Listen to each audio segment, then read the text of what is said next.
আপনাকে একটা কথা বলার ছিল।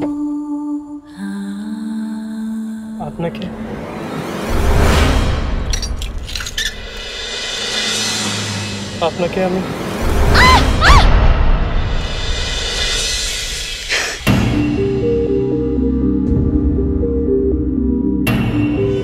পস্তাবি। আজকের দিনটার জন্য তোরা একদিন পস্তাবি।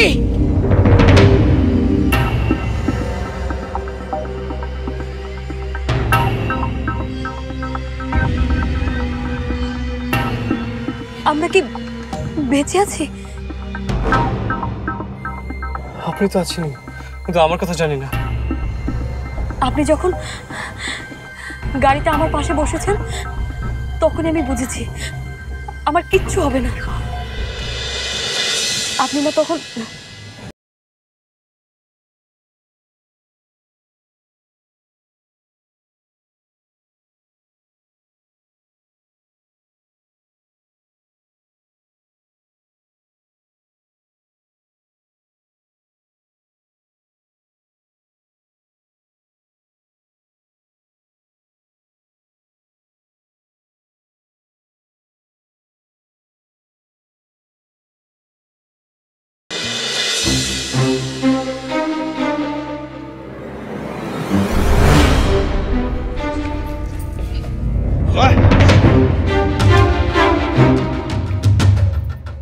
মিতু আপু,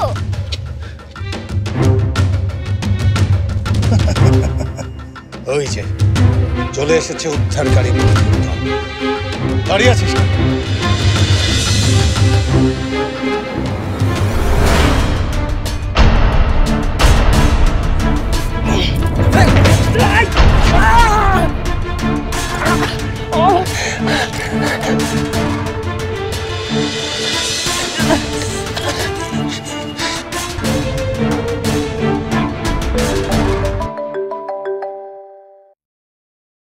হ্যালো হাসান, ওইখানে কি অবস্থা?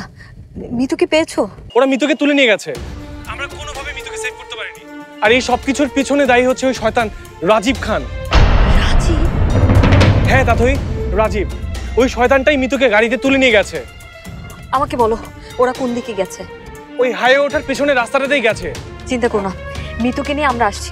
যা কারণ তাড়াতাড়ি করো।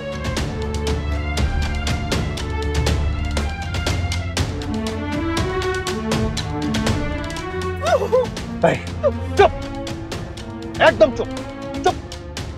যতই ছটফট করো কোনো লাভ হবে না ডার্লিং। কিরে, রাস্তার মাঝখানে ব্রেক কষলি কেন? বস সামনে দেখেন কে জানি রাস্তা আটকাইছে। আরে এ তো আমার না হতে পারা বউ দেখছি। দেখো, ওই যে দেখো, তোমার মতোই আরো একজন। ভালোই হলো, আজকে একসাথে দুটাকেই তুলে নিয়ে যাও।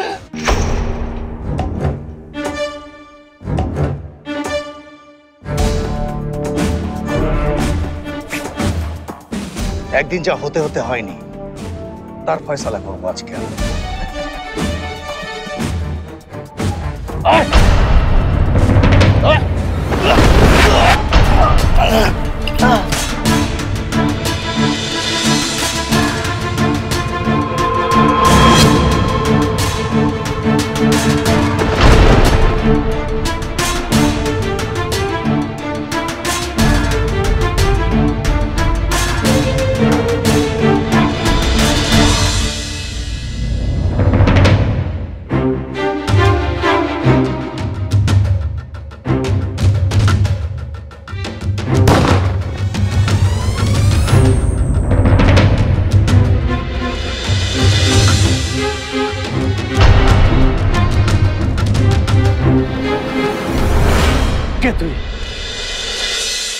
অসম্ভব ম্যান।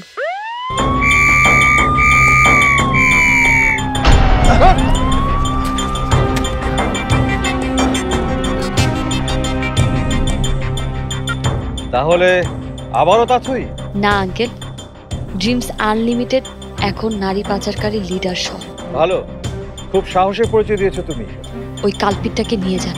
ও ফেসবুক আর সোশ্যাল মিডিয়া ব্যবহার করে মেয়েদেরকে প্রতারণা করে, তারপর সুযোগ মতো পাচার করে দেয়।